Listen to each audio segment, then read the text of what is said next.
Welcome to the Imperfect Parent Podcast, Gospel Hope for Imperfect Parents. I'm Brendan, a pastor at Sovereign Grace Church in Wurrunga, and I'm joined by Dave Taylor, our lead pastor. Welcome, Hello. mate. Hello, I'm good to be back. And his lovely wife, Emma. Hi, Em. Hello. You came back. I did. Did I have a choice? We I agreed feel a lot like on the last episode, so I've encouraged you to come back. Yeah. After yeah. the first 5 It was a minutes. blessing. We thought it was going to better. fall apart. We did. and We thought we were in trouble 2 minutes in. The more I've, recorded these podcasts, the more I've realised we really need your help, Em. So just the wisdom is She's the flowing glue, out. man. So She's the glue. we're all listening and thankful. And to our small but cherished audience, thank you for coming back. All three of you, it's good to have you back. We're so glad you've tuned in again. Good to have you back. This season, being our first season, we're really just looking at foundational issues, getting our framework ready for parenting. And this time around, we want to dive into something that I know can be a controversial topic, and that is the space of career and kids. So you guys ready to offend some people today? Well, hopefully not. I can't wait. I'm just going to I let try Emma not to do a lot of offend. talking. I think this is a hot button issue, though, for a lot of people. That they're Right. wrestling with it. There can be guilt about it. We're all imperfect parents here together as part of an imperfect community with Jesus, our perfect Savior, helping us along the way. But as we kind of dive into this topic, I mean, probably a disclaimer, and that is that if you're hoping for some prescriptions of like, well, this is what you should do, you're not going to get it on this episode, because we're more about looking at what the Bible has to say about this. And the Bible doesn't give us any prescriptions on this topic. I guess really what my heart is for people that are listening to this at home is more that they walk away with a sense of a roadmap, some signposts along the way to help you kind of navigate this space on the journey that God's got you in. And so what I wanted to start us off with thinking about is really, why is this such a hot button topic for people? Dave. Yes? Yeah, Yes, throw in dear. the deep end. Yeah, look, it's a great question, and I like that you put in this episode together for us to think about, because I do think Sydney has some challenges which make it quite difficult. I mean, and then just our own humanity. So first of all, it's just so expensive here. Yeah. We're in one of the most expensive cities in the Oh, world, in one of the most expensive areas of the most Yes. expensive Oh, cities yeah. in the world. So I think we can automatically think. Now, I think there can be some deception in this, but I think we can automatically buy into, therefore, we're both going to need careers. We're both going to have to work Yes. our tail off. So that we're just trapped in that. Yeah. That's not even up for we're not even engaging our brains on that. Yeah. That's just the way it is. So I think that's already leaning in. I think secondarily, parenting, it can be just hard. Yeah. Yes. It's hard. Yeah. So, sometimes, I have the joy of being the lead pastor of Sovereign Grace Church here in Wurrunga, the director of global missions to Sovereign Grace churches. The hardest role I have is being a dad. Yeah. That is the one that I find actually just genuinely Yeah. most difficult, most sometimes emotionally exhausting, Yeah. most spiritually exhausting. The other ones I can actually find a lot easier. Even though they're very complex. So parenting is just hard. So we can automatically think, oh man, do I want to do that type of hard thing? I think as well, career, particularly in our Western mindset, can be, undeliberately, but a place where we find purpose and identity. Yeah. So it becomes our thing. Yeah. How many of us, for a start, want to train for 7 years, Yeah. having dreamed about it all our life, have a kid, and then go, well, I'm going to stay at home with them now. Like, no, I'm going to go and do my career that I've trained for. The Yeah. kids will just be on the side. So I think that could be a challenge, that we're not, again, we're not necessarily engaging our minds, because it's become who we are. I am this, and then I happen to be a parent as well. And so I think there's many different issues. I think there's other ones as well. What do you think? Yeah, I think there's so many things. I mean, on that topic of identity, I know my wife's obviously at home with the kids at the moment, and if you meet a mum in the park and just get chatting about life and work, and they ask you, what are you doing at the moment? You say, oh, I'm at home with the kids. First question is usually, when are you planning on going back to work? Yeah, absolutely. Yeah. And so, the thought of being at home for a season to invest in kids, it's definitely not something that I think is heralded as a valuable long-term use of time, in our culture. It's not like, well, that's a wonderful pursuit to sow into kids. It's definitely like, well, that's a good Couldn't somebody else do that? measure. Do something important? Yeah. Good for a little season, but really, you want to move on from that as soon as you possibly can. So I think that's a factor, but I think that can cut the other way as well. I think we live in this post-Christian world, and increasingly it feels like it's antagonistic about matters of faith, right? And that it's moralistic in an unhelpful way, in a non-Christian way, and we can be fearful about that, the sort of messaging our kids are hearing. And so I can see how some mums might be hesitant to go back to work because actually they're fearful of what might happen to their kids if they did. Mm-hmm. That somehow, because of the way our culture's changing, that they might not be able to do that because they might be too influenced. And like you were saying before, I think another factor could also be, parenting's hard. As a parent, you can feel like, well, maybe I'm not doing a good job of this. And in every other space in life, if we're not doing a good job at something, what do? Well, we look to find someone else who can do it for us. Yeah. We go online, even that, what's that called, Airtasker? Find someone, that's right. they'll do it and they'll train negotiate. my kids and there you go. Well, it's like, well, don't I pay money to the church so they can do that? Right. Or the school can do that? Or... So I think there can be an element of that. Yeah. I wonder as well how much, another reason why perhaps it's a hot topic issue or hot button issue. Think about the amount of immigrants we have in our country. If 1 in 4 Australians weren't born here. Yeah, that's true. Now, I don't know what the stats are for Sydney, but one would assume it's a lot higher in Sydney because that's the stats for the whole of Australia. Yeah. So 1 in 4. So we've experienced that. You rock up here, you're the first family here, which means there's no wider family support. It's just you. There's no like, if this doesn't work, we'll move in with mum and dad for a season while we save it for a house. Mum and dad don't live here. So it's totally you. And so I think as a parent, one of the things why it can be a challenge, I think, is you feel vulnerable, as in the main thing I've got to do for them is make sure they've got a roof over their head and some security. Yes. And that's quite a driver. Before we even talk about how I'm going to train them in the way they should go, I just got to, it's just me. Yeah. I think that adds pressure and heat to the situation. Absolutely. More than we well, what the culture tells us our kids need is actually quite a long list. That can put a lot of pressure on. But I think also just... Yeah, if I'm going to be a good parent, then I need to provide for them this, and this, and I'm not going to be able to do that. But I think also, like, I remember talking to one mum, actually, who after her first child had returned reasonably quickly, and second child, she's like, I actually didn't even think about the idea of staying home. She hadn't had that, like, modeled to her or seen that in either her own family or a friend's family. So I think...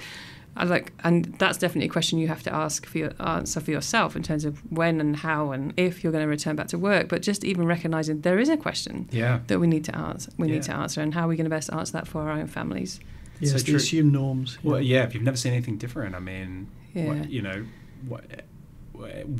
going to base it from? And particularly if you haven't maybe captured the vision of the community of faith, of leaning into the relationships all around us together in the family of God and drawing others in, because I think on some of these issues people aren't necessarily going to just offer that kind of advice to you. No, that's right. And I think it's I think Paul Tripp says it actually in his book Parenting.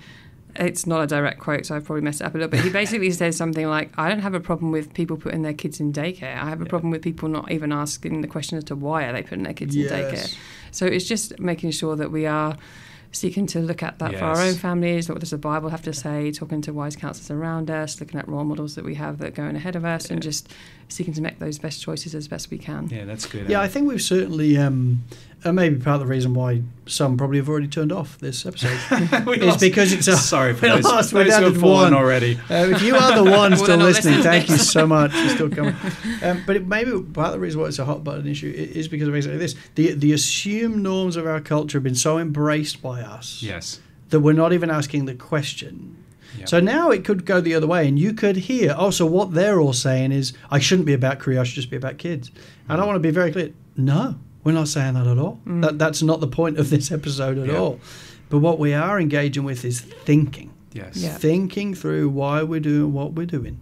Yeah. understanding who kids are, understanding what career is, and then making decisions from there. But I think it could be a hot button issue because people don't want to engage with that. Yeah, I've just already so decided what I want to do in my life, and you're now offending me. Yeah, that's true. Or you could be listening to this, I guess, as for us as pastors in the church, and knowing that, amongst us, all of us when our kids have been little have had our wives at home looking after the kids, and you could be listening to this and thinking, well, what they're really saying is if our kids are little, our wives should be at home, and that's not what we're saying at all. No, it's not what we're saying. And we're going to talk a bit more about that later on, about how we've kind of wrestled with some of these different things. So if you're a young mum on the way to work, thank you. Yeah, amen to that. Yeah. We want to give a framework, not rules and prescriptions. Right. That's the beautiful thing about sufficiency of Scripture, is that God gives us all that we need to know to please Him, and it doesn't. And in different parts of the world, it looks very different. Sure. In the Philippines, I'm sure there's few people that have an option of not working. They don't have social welfare like we do, so it just looks different. Even in an area like where I grew up in Spalding now, when I was growing up, nearly all mums would have been stay-at-home mums, definitely. Yeah. It was just the culture.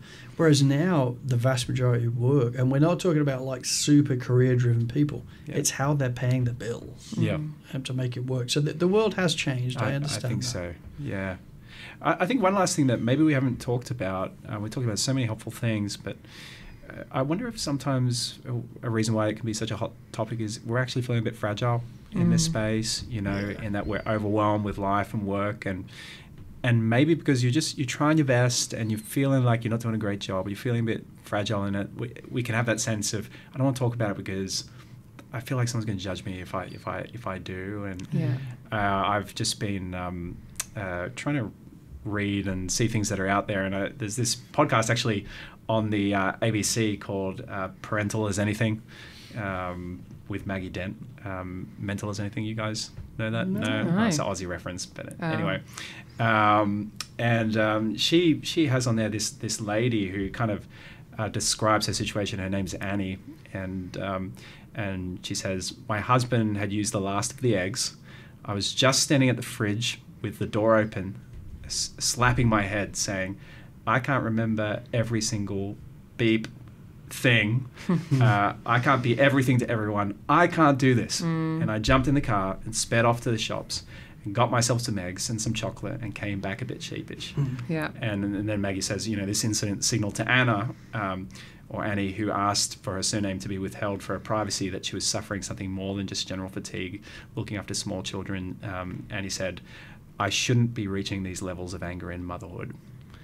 So I think there's this phenomenon. Some people are calling it, parental burnout. But whatever you call it, this sense that we're feeling fragile in this. We're feeling overwhelmed.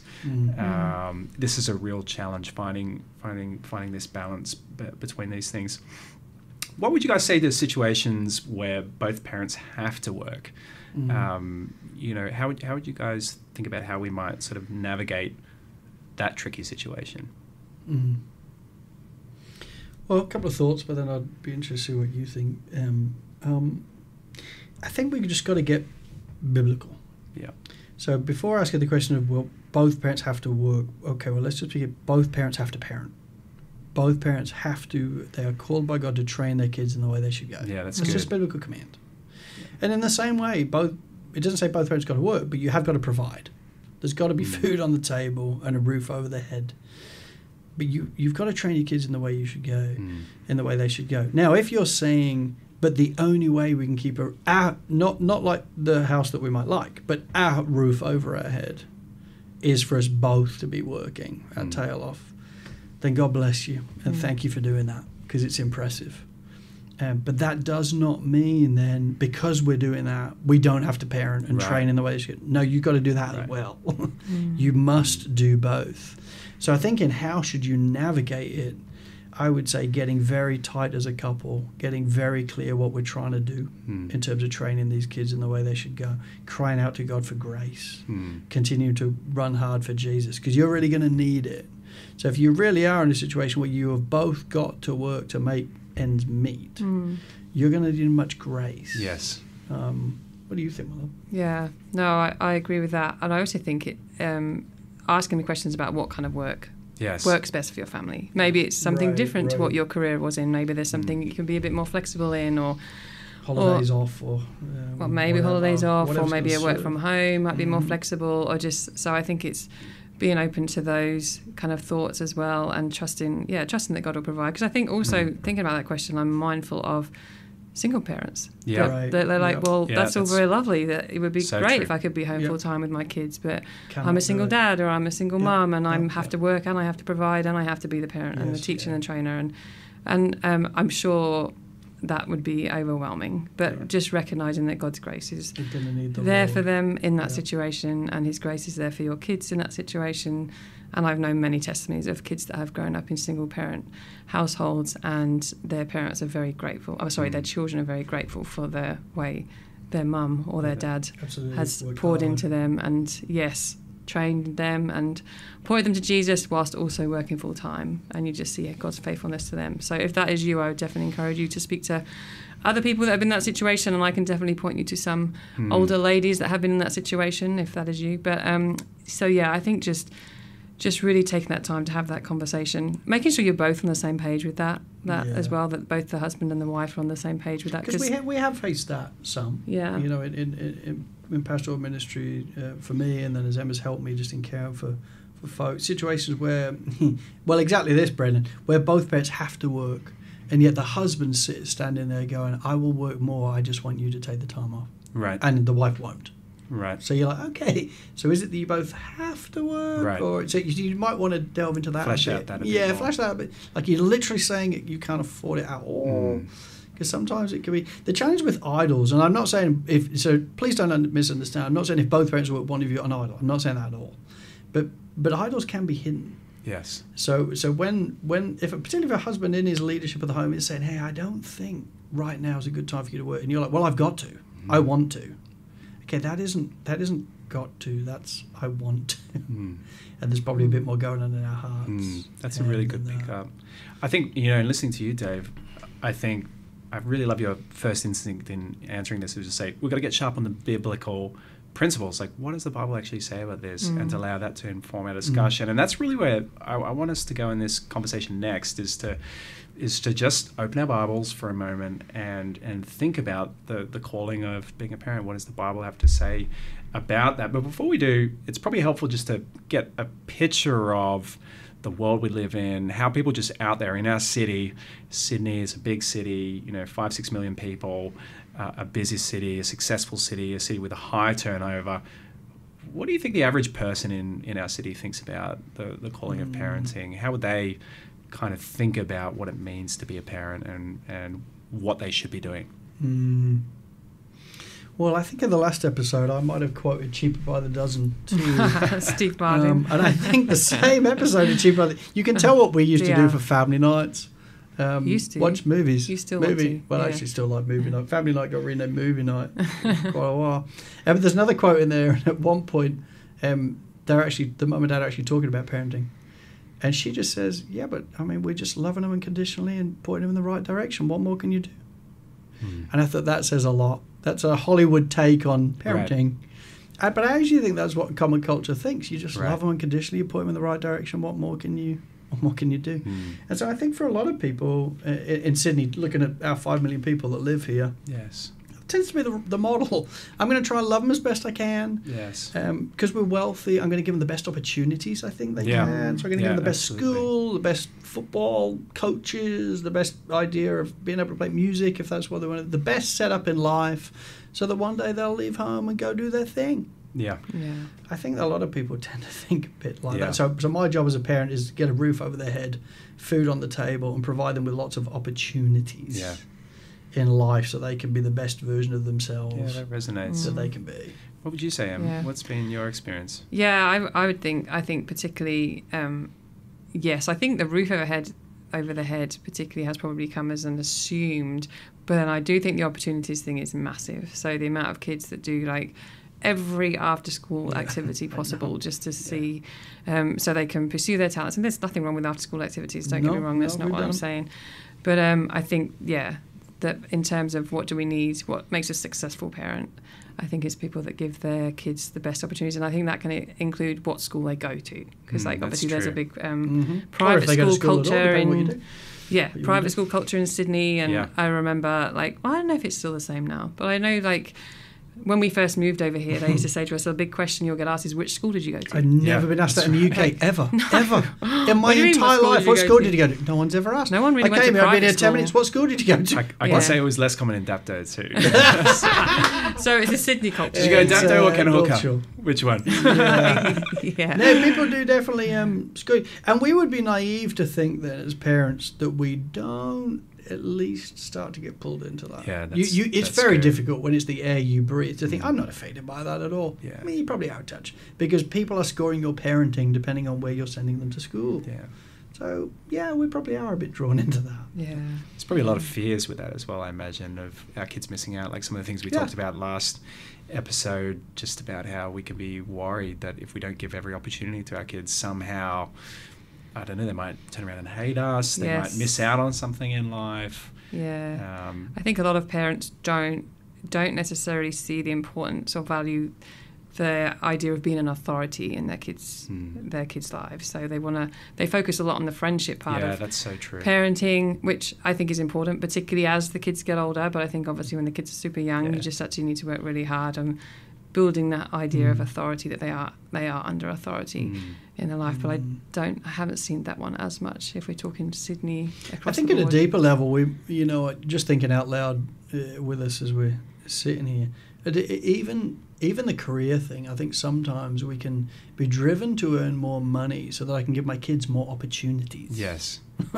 As if that's the best thing. That we could. So if you think about how kids spell love when they're young, Time. They just want time, and yet we can start to believe the lie that no, I just need to get them in the best school with the best opportunities, with the best.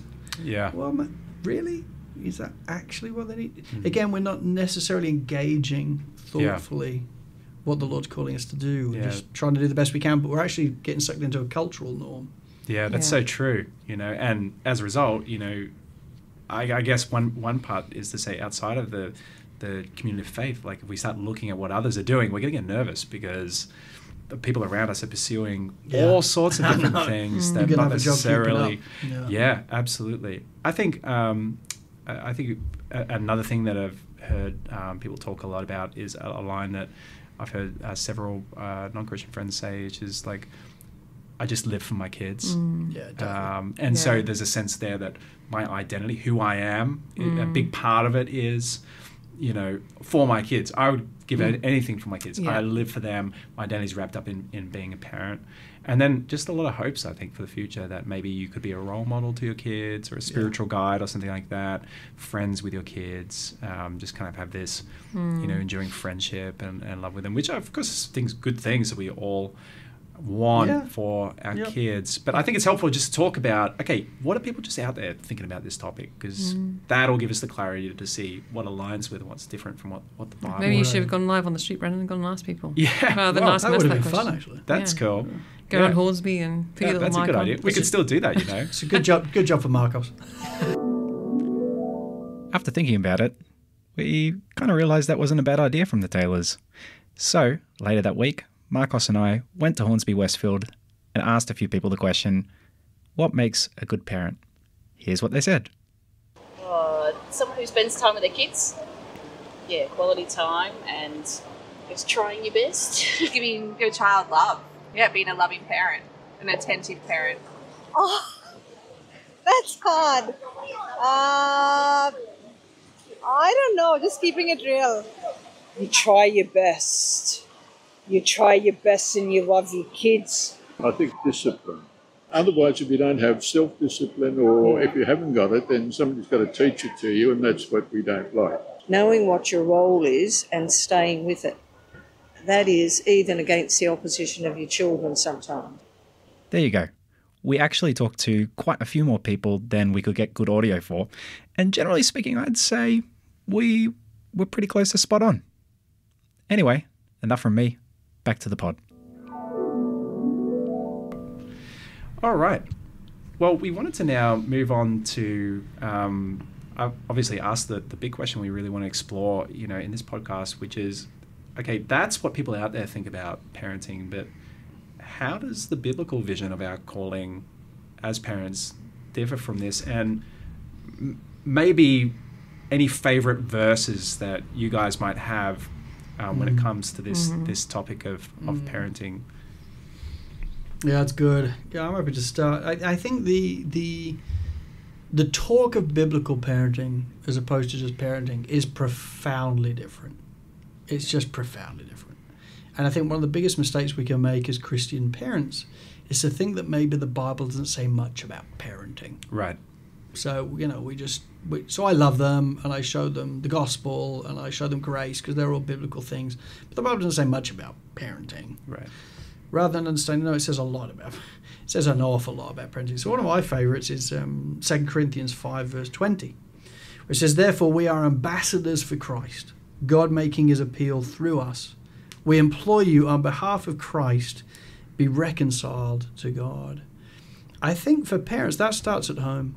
That starts in the homes that we are in with the kids there. Yes. I am called to be an ambassador of Christ towards these children for the glory of God. That's massive. Because when you think about ambassadors, the whole point is I need to reflect it in tone, in what I do with my time, what I do with my energies, the way I behave, the way I speak. That's massive. I really am functionally Christ to them.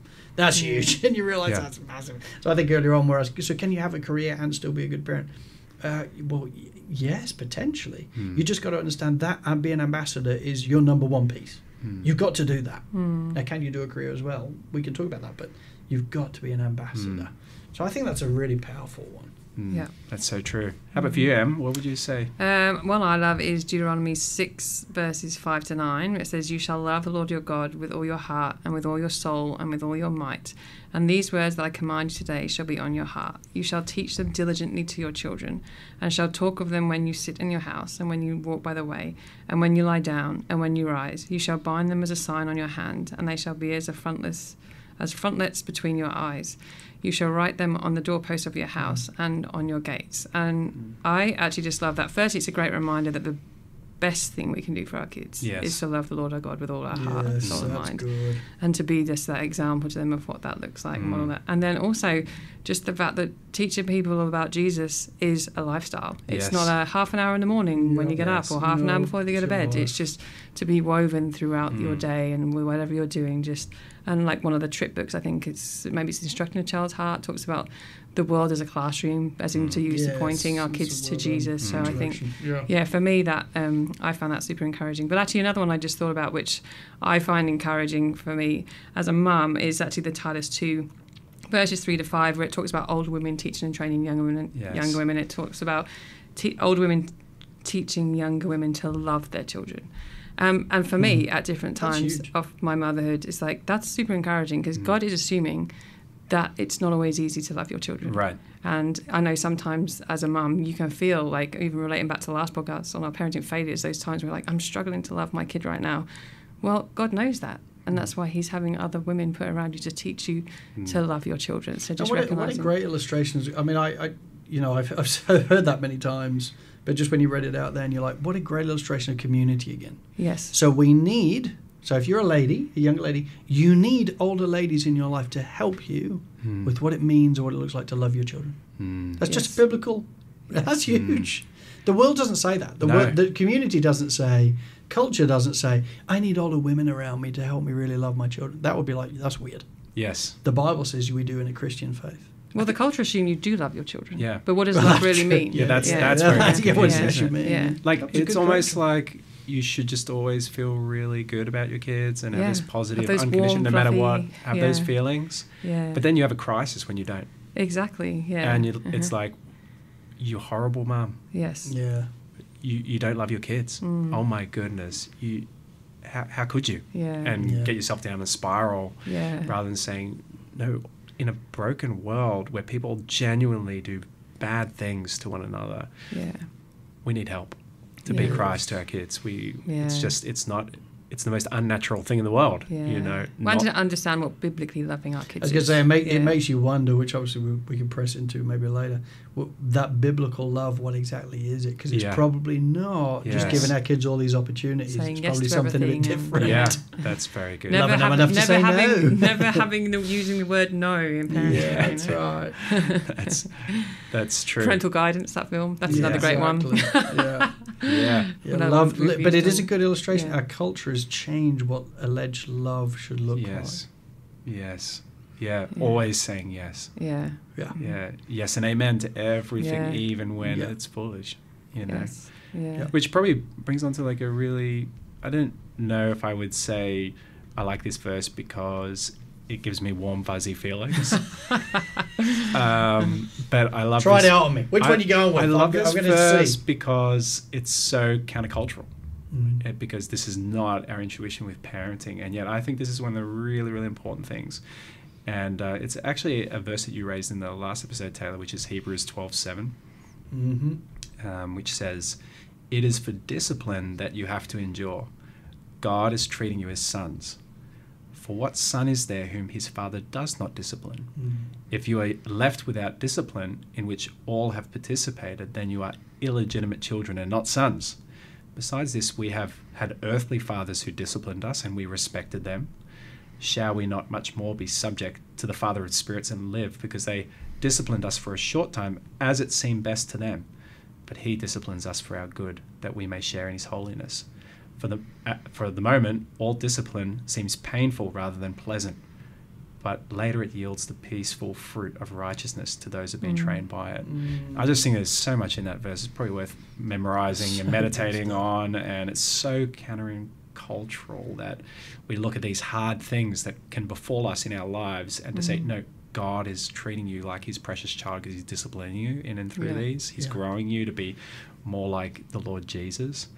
And I just think there's that really striking verse there, that in the verse where it talks about how every father does this for their kids. Just thinking it's assumed. It's assumed we have you're had doing earthly this. fathers who disciplined us and we respect.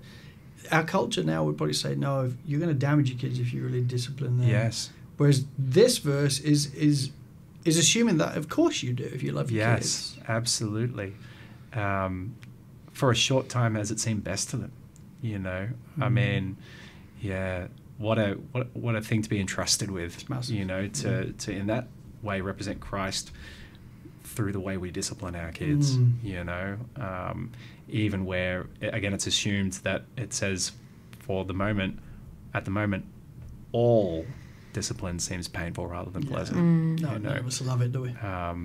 Wow. Do you still remember it? I still remember getting disciplined by my parents. Oh, It was man. never like riveting at the time. Yeah. I used to think this is terrible. I've got the worst parents in the entire universe. So strict. They're so strict. They told me off. No other parents like you. Yeah. Whereas now you get older and you think, thank God for you. Oh yeah, absolutely. Yeah, and that's the example of the beautiful fruit that when that God can use in and through, you know, parents who faithfully discipline their kids. So that's the first thing that I think I want to share a verse that really helps me, is to remind me a fundamental calling Christ has given me is to discipline my kids. Yeah, Actually, the second thing I would say that I think speaks into our culture is I was really affected listening to Tim and Kathy Keller before Tim died, talking about parenting and how they actually initially didn't want to have any kids, or Kathy didn't. And it was when someone challenged her to say, the Bible only ever speaks of children as a blessing. That's good. So if the Bible only ever speaks of children as a blessing, why wouldn't you want more of God's blessing in your life? Or is that a wrestle with unbelief? And she was really convicted by question, that, yeah. and that's actually That's what led them huge. to have kids. And so the verse I'm thinking of, Psalm 127, verse 3, and there's so many you could pick. It says, "Behold, children are a heritage from the Lord. Yeah. The fruit of the womb a reward. Like arrows in the hand of a warrior are the children of one's youth. Blessed is the man who fills his quiver with them. He shall not be put to shame when he speaks with his enemies in the gate." And I think just that vision that, like, especially in the season we're in with little ones, I think, we're going to have 4 kids soon, so we get a lot of raised eyebrows. It's so countercultural. You are like filling your quiver. We're really going full on quiver filling. My hair has changed colours. Changed colours. Salt and pepper. Yeah, it's not even salt and pepper anymore. It's more salty. It's more full salt now. But it's such a blessing, children. They're such a gift. And yet our culture, particularly when they're little, I don't think views it that way. It's like, actually, here's an obstacle to enjoying your life, a source of complaining and inconvenience, where it's like, no, what does it look like as a parent to view our kids through the lens of beautiful blessing from God, wonderful gift to be a parent. So I think that's probably one I would pick. How would you guys summarize that? Like we've been looking at a few different verses there. What do you, if you would put the calling of parents into a nutshell, what would you say? Well, I think to start off with is understanding they're not a convenience. They're a blessing from the Lord. So they're not obstacles to my life goals, but they really are a blessing, a crown to our lives. We're called then to train them to know, love, and obey Jesus Christ. I mean, that's the primary thing that we're doing. Whether it be profound encouragement or discipline, you're ultimately trying to show them Christ, to teach them how they're going to one day respond to Christ with knowledge of Him, with love towards Him, and obedience to Him for their good and His glory. And obviously with all these things, like everything in life, it's going to involve our time, our talents, our treasures, but also our example. I think one of the things Emma picked up on earlier on, which is so true, the kids will ultimately look not primarily what you say, but what you do. Yes. They will look at what you do with your time, your energies, your investments, your monies, as they go because they see you all the time. They will look at what you do. Yes. So your example, that ambassador piece, becomes huge. So I think our unique calling is that, understand they're a blessing from the Lord that we're called to train, which is going to involve our time and our talents and our treasures, and our example. Anything you'd want to add to that, Em, as you think about the calling Christ has for us as parents? I think just similar to what you said, and I think in terms of seeing them as a blessing, but also just the point of, as you were saying, dazzling them with the gospel and with Jesus and who God is, and putting those foundations in place that God might open their eyes to the gospel at some point in their lives, which obviously, as we've talked about, we cannot save our kids. We can teach them all we want about the Bible and about who God is, but we cannot actually make that light bulb come on. But what our job is as parents is to put those foundations in place and allow God to use us to be a signpost to Him, that He might actually open their eyes to the gospel at the right time. So just using us, which is great. That's a privilege. Oh, it is, isn't it? It is. And there are moments where it's easier to remember that than others. Absolutely. When I'm sat here on a parenting podcast without my kids around me, it's very easy to remember. As I remember my kids. That's right. When they come home from school and the parenting hits the ground, it might not be quite as easy. So true. I'm mindful in the season wearing Shah's at home with them that, I walk in the door just so happy to see them and such, that dad for Benji who's learning to speak, I think it literally just means a fun time, whereas Shah is probably with them more in the day with the challenges and the things, and so it's probably more a wrestle in her being at the coalface more than I am, and God's meeting us in that. That's good. I guess I wanted to kind of pivot now to kind of let's get nitty gritty. Let's talk about like living some of this out in our wrestle with career versus kids, and thinking through those issues, and particularly our values, our priorities, and how we should navigate some of these kind of tough decisions. And if you're listening to this and you made it this far, I guess it's probably temptation with pastoral ministry maybe to think that we don't feel that kind of wrestle, that balance, that somehow we're in a different league or something like that and it doesn't affect us. But I would say, man, career trap for guys in pastoral ministry is massive. Yes. They can get really sucked into working for the church in a way that can deeply lead them to neglect parenting. I think that's why it's one of the qualifications for someone to be in pastoral ministry for in the first place. And even just thinking back to my own story, of getting married to Charlotte, her grandfather was a pastor in Hong Kong,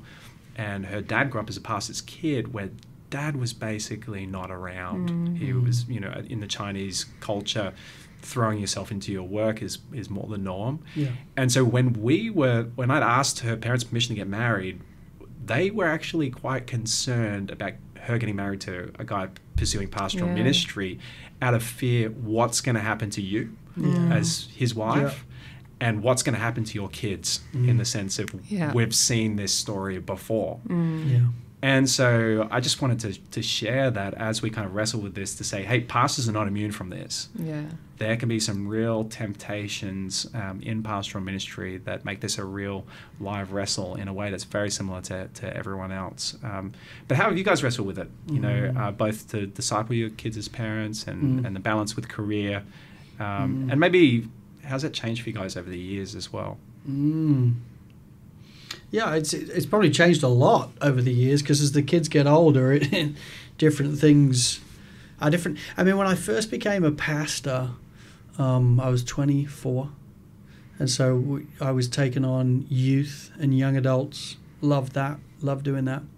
So it was, back in the day, I was worship leading youth and young adults, and Emma helped me the whole time. We did apart from the worship bit, you did, although you do love singing. I'm happy. I volunteer my services to sing every week. Anyway, that's for another episode. Bob, we'll have to wait for Sound Plus Doctrine Lydia podcast. does not get her gift from me. That. Anyway, so when we were younger, we did a ton together. When we had Josh, actually, we scooped him up and he came and did everything with us. We even went on youth camp, and I can't remember how old he was, not very, but everything we did together. Then when we had Amy, that slowed us down somewhat, and really it got to the place where, Josh is 2, turning 3, Amy's baby. That was more stay-at-home time for you then, big time. And it was tricky because a lot of youth and young adult think it was a bigger church. It wasn't going to be in your house. Yeah. So we were out a lot. And then as my ministry changed, there was more happening in our house. It'd be more, let's pull people into our home so we can enjoy that together. And as the kids have got older, it's changed again. So it's literally changed throughout the whole history of what we've done. I think a couple of things that have happened, and I agree with your assessment, Brendan, that I think sometimes pastoral ministry can look like, I'm sure that's super easy, you've probably got loads of time.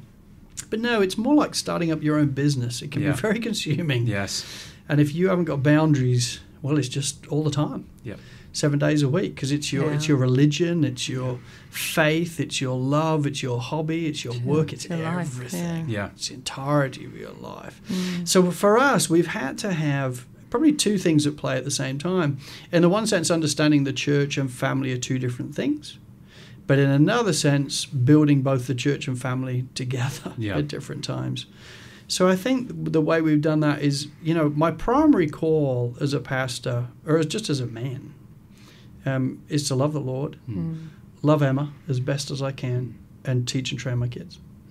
That's fundamentally what I'm about. And they're the most important things.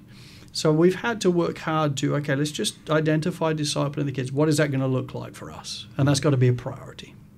So in terms of nitty-gritty, that always looked like a family night ever since they were small. Right. As they got bigger, it looked like breakfast with Dad and breakfast with Mum, just very specific things. So where they knew, this is your time. No one else is calling here. No one else is getting involved with us. This is just Mum and Dad with you, because you're so precious to us. But then on the other side of the coin, there's also been that sense of we didn't want to pit my work and our family against each other. Right. So ever since the kids were little, I remember even when we started here and we had the trailer and stuff. Do you remember those days? Oh, dear. Josh would have been. It's hard to forget. Josh would have been 8, and every time it'd be like, "I got to get the trailer. Come with me." So he would dive in the car, and we would get the trailer on together. And then we come and he would want to help unpack. And I still have some really precious pictures of watching him set up the banners when we first started, because I wanted them to know. This is our family's passion. Yeah. We're about Christ and Him crucified, and then secondarily to that, we're about the Christ bride that He's building even now. What a thrill! So we didn't pit those two things against each other. Career and family in that sense. So we've had to weave our work to make sure the kids feel treasured and discipled, but at the same time, as a dad, I'm treasuring and discipling them into the church. Because the church is the dearest place on earth. And the best thing I could give them, if I was to die tomorrow, the best thing I can give them is a church that loves Christ and which they'll thrive in. That's awesome. So we've always wanted to build them into that. Yeah. Any thoughts? Yeah, no, that's good. I think that's helpful. I think how we wrestle to both our calling to work and to disciple our children, I think it has been a constant conversation, I think, is what I would say. And I think as you've already said... with your work as well. Well, that's right. And as you said, the primary our call is to love God with all our heart, soul and mind. And then after that is to love our neighbour as ourselves, which is... And then for us as a husband and wife, and for me as a wife, my primary call is to be your helper, as in to come alongside you and help you and to serve our family and care for them. So I think just a constant question we've come back to is how can I help you best? How can I serve our family best? And that can change in different seasons. Well, and it has. There's different times throughout the years where we've looked at me going back to work. Before we did fostering, we looked at me going back to work. We would have done that. So 10 years ago, if we hadn't fostered 10 years ago, you would have gone back to work, because that was the season Lydia was we were 8, in. when we started fostering. We were ready that we probably right now needed some more money. But it just depends on what helped. So right then, it helped to, when the kids were younger, it helped best to stay home and help look after the kids in that context, like you were particularly with, and then as your travel increased over the years, it's like, I remember we talked about different times, like, look, I just need you to be able to be stable and settled and not have to be in different places and doing different things, because obviously your role was very changeable and you weren't. And a big part around. of that, it obviously pastoral ministry, but if somebody else has got a different job, but the point being that, at the end of the day, as a pastor, you're working 3 or 4 nights a week. Yeah.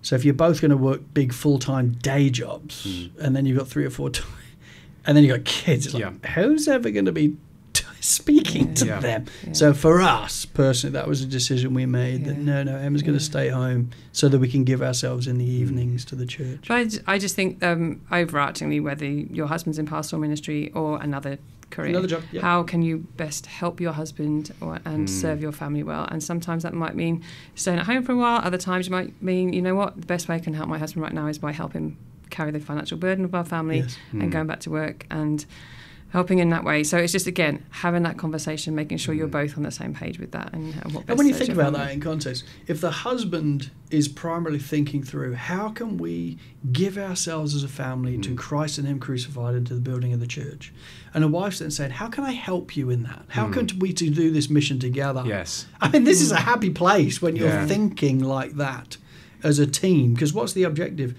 That we can love Christ more. Yes, that's it. And that we can teach our kids to do the same. Yeah, that's beautiful. And I've watched you guys wrestle with what those different roles will look like over the years, whether it be the very brief foray into homeschooling. That was cheesh. Yeah, that's right. Emma lost 4 years of her life. 4 years. Not homeschooling. Even the conversation that led to you working for the church, Em. The conversation wasn't actually about you working for the church. It was about you getting trained to do something else. I think you were thinking about maybe working in the hospital or something like that. Or... It was a conversation about I was going to start looking for a job for 2 or 3 days a week. So I was going to be pulling back on what I was doing for the church. I think that was where the conversation because what we started to realise is, hey, we're going to have to really start thinking through our future. Yeah. And what are we going to do there? Because, we committed financial stupidity moving to Australia when we did. That wasn't in our financial plan. Yeah. So we really had to think through, okay, what about the future? And that's where the conversation came in more, okay, what are we going to do? And that's where I felt, maybe it's time for you to start earning some money that we could put away and save and prepare for that. Yeah. Financial stupidity, kingdom brilliance. Yeah, look, we are thrilled we got to do it, definitely. But made us a bit financially unstable. Yeah. But what a beautiful sacrifice. I mean, and it taught the kids something.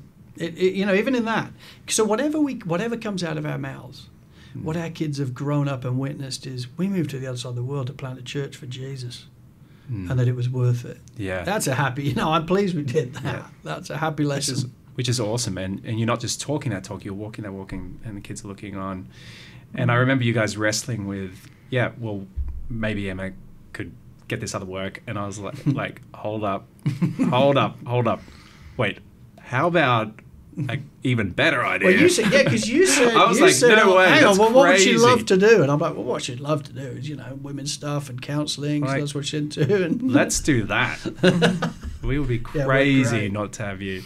working for the church. Oh, that's really helpful. Like hearing you guys on your journey in and through the season, how you've wrestled with it. Because I think there's possibly a temptation, someone listening, you know, and looking at a team where all the wives, you know, seemingly with little kids are working at home and going, well, really what they're saying is if I was godly, I'd be at home with the kids. Yeah. And No. that's not for the So record you what could we're be at saying. home with the kids full time and not be training and You could be discipling terrible. the kids. Like Yeah, it's not absolutely. about that's not. It's what your heart is, what you're following, how you're seeking to input into your kids. But yeah, you could. And I've definitely been convicted at that time. I've been at home with the kids, and my mind has checked out because I am just in escapism mode, and I'm not being present. So it's not about whether you stay home or whether you go to work, but it's just about how you're making those decisions. But I think we live in a culture where, because of all the fear, there's a lot more like of an impulse in our Christian communities to isolate, to pull back. Yeah.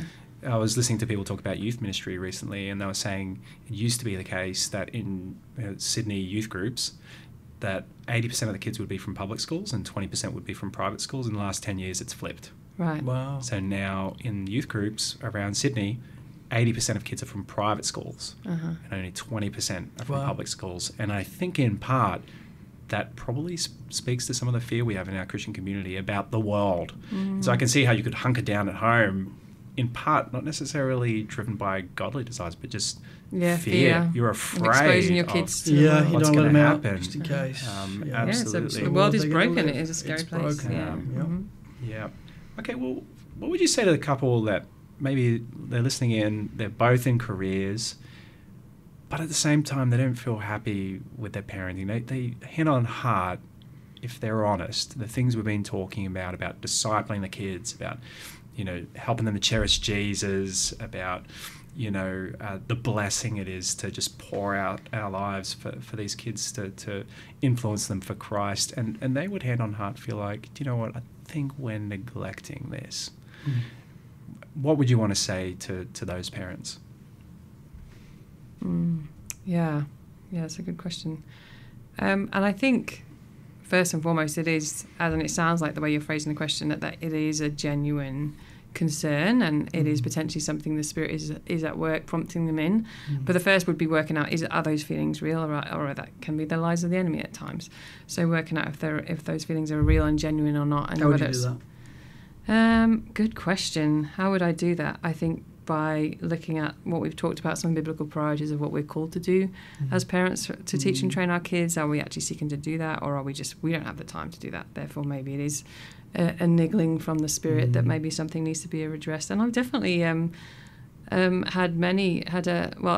one friend in particular who over the years has constantly readdressed that situation each year, in terms of she's been a working mum, but I know her and her husband sit down at the end of each year and they address, are the wheels coming off? Is there anywhere I need to pull back? That's good. And she has changed her role up or down depending on what the needs of her family and her kids have been, and how she can best serve them that. So I think, again, what was the key there? Talking about it as a couple, and I think making time to pray about it and really seek God's will and purpose in that. I mean, God wants to give you wisdom. He does say, you know, the Bible says God gives wisdom to those who ask. So I think if you are asking God for wisdom in that, He will give it to you. Now whether you want to hear that wisdom is another question. But and I think, again, as we've talked about, community, involving other people, godly people that you know are going to not just give you their opinions, but bring you back to what does the Bible say in terms of how to best make that decision. And then trusting God with any changes you might need to make, because maybe there's some of those changes are going to be hard. Yeah, I think that's excellent. Yeah, I think that's exactly right. I think one of the things we sometimes miss, maybe it's world over, but particularly in our culture here, is when you became a Christian, what that meant is your life is no longer your own. It's the Lord's. Just full stop. So wherever He wants you, whatever He wants you doing, whatever that means, well, so be it. That's what we do with our lives, because you were bought with a price. You're a slave of Christ. And I think whenever we hit a question like this, we've got to come at it from that context. So what would you say to the couple who are both in careers and feel like they're neglecting their calling as a parent? Well, number one, understand your life's not your own. Yes. So what is He calling you to do? Yeah. Well, He is calling you to parent your kid. Yes. He is calling you to do that. So now we're already leaning into having to make some changes potentially. And what are they? Well, let's get some counsel on that. Let's chat about it potentially with others and see what to do. But I think one of the good things is God, if God calls us to do something, he will give us the means to do Yes. it. Now, that may be in a different place to what we had hoped. That may be in a different area to what we had hoped. That may look like a different path to what we'd hoped. But that's all his to call, not ours. Because our lives aren't our own. But it'll be for our best and they're good. Ultimately, these kids good. And so I think being radical about it is important. What would you say to, I really think it's good what you guys are sharing in just this whole premise of, we need to be talking in the community about it, and we need to be having an honest look with Bibles open and letting people in and saying, our lives are not our own, they belong to Christ. Okay, help me see it. Like, how are we going? How can we take a step forward? What about for the mum who's thinking about going back to work and, is listening to this and just saying, but I just couldn't stay home with my kids. I just couldn't do it. I can see others can do it. That's for them. But for me, I just don't think I could. Yeah. What would you want to say to that person? Yeah, that's a good question. And I get that. I get that comment. I understand that comment, because there's definitely some challenges to staying at home with your kids. I think at first I'd want to just unpack a bit more. What does she mean by that? What do you mean you couldn't stay at home with your kids? As in, like I've definitely heard some people say, I just need to use my brain. So I get that sentiment, but it's like I hope we are using our brains when we're at home with our kids and seeking to do their best in training them and teaching them and discipling them in terms of creating an atmosphere in the home and running our homes well. I hope we are using our brains in that. So as much as I do get that comment, but it's also looking back to, again, what I think, Dave, you were just talking about, our lives are not our own. But what is God calling you to do? Not necessarily what do you want to do right now, but what is God calling you to do? So, okay. Which he would then give you the grace to do. That's right, which is what I, actually was going to get to that verse, 2 Corinthians 12:9, where it says, is it 12:9? Yes. My grace is sufficient for you, for my power is made perfect in weakness. If he is calling you for a time to stay at home with your kids, his grace will be sufficient. Amen. And I don't think, similar to what you've said in parenting, I don't think there's anything else in my life that has made me feel more weak than motherhood. But seeing God's power being made perfect in that and seeing him at work, like he will definitely give you the grace if that's what he's calling you to do. So I think just thinking out what is God's will for you. Okay, what does your husband think about that? Like, I know sometimes women I've chatted to have made that decision sort of independently of their husbands, when maybe their husbands haven't been quite on board with that. So I think, again, just seeking to follow his leadership and direction in that and have that conversation. And again, as we said, bringing other people in. So, but I'd say, yes, you can do that, because God can help you to do that. And to be honest, you want to be doing it dependent. You don't want to be doing it in your own strength. Yeah, that's good, Well, I'm just mindful of time, but I do have a last couple of questions that I think it would be good to speak to if we can. And that's for the person that maybe is sitting listening to this and they're feeling quite trapped in the situation, and they've made some financial decisions, maybe bought that home that was just a little bit outside the budget, or maybe the interest rates have gone up, all those times, and now they're stretched and they're struggling and they feel they're trapped. They can't change their work situation, is what they feel like. How would you want to speak into the person in that situation? I think fundamentally I'd want to help that person understand you are fundamentally believing a lie. So the idea that you are completely trapped is very, very, very rarely true. So i.e., I've bought a house that we can't really afford, but what can I do? Sell it. Live off some of the profits and start renting again, and be aware that you probably never own. And people might push back, I don't want to do that. Okay. So you're trapped because you don't want to do that. But there's nearly always ways and means. So I think the reality is, I think one of the lies of the devil is, well, you're trapped now, you're stuck. Well, you're very rarely trapped. Our plans and the things around us don't trap us. What traps us is our inability to want to do anything about it. So we're trapped is an internal problem, not actually an external problem. So we're never trapped. I think we have to understand we've got one shot at life. Yes. One shot at this. We're going to be standing before the judgment seat of the Lord quicker than we probably think. Yeah. And these kids have only got one shot of being parented. Yeah. And then their time's gone. Yeah. So I think we have to think far more radically Yeah. and be aware. If we are aware, I'm stuck in a situation or feel stuck in a situation, but I know I'm not doing these kids good, you've got to make some changes. And talk to us as pastors about that. We'd love to engage with you on that, but you're not actually trapped. There's things you can do. That's good.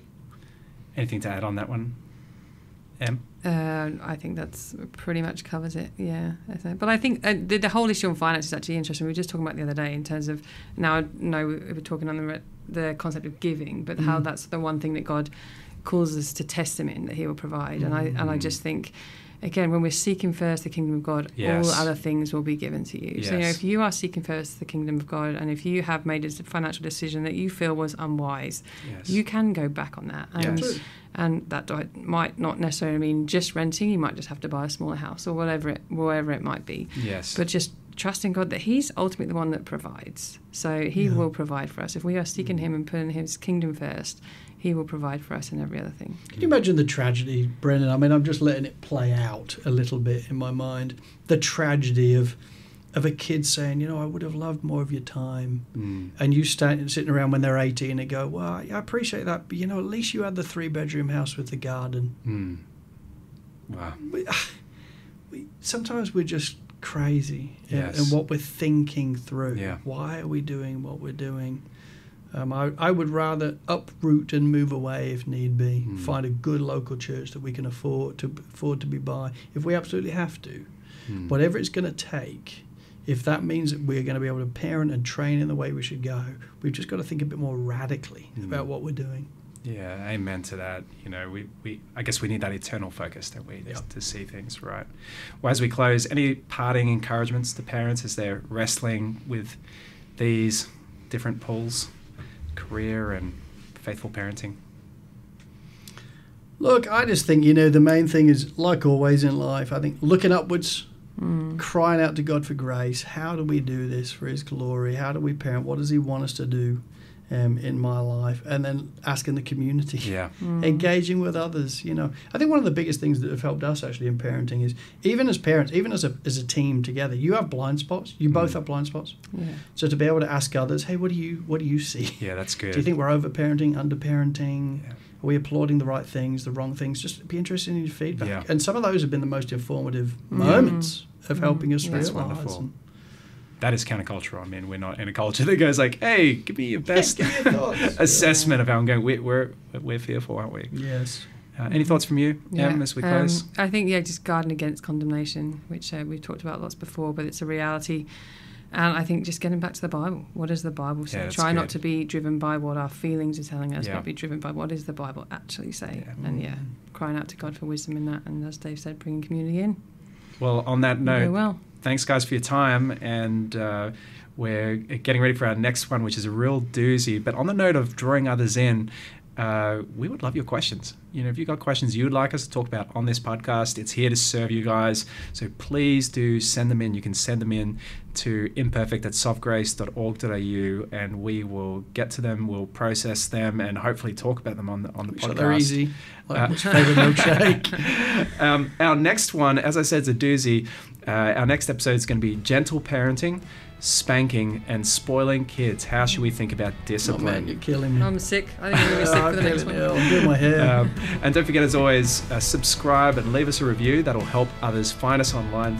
You've been listening to the Imperfect Parent Podcast, Gospel Hope for Imperfect Parents. We're looking forward to you joining us for our next episode. God bless.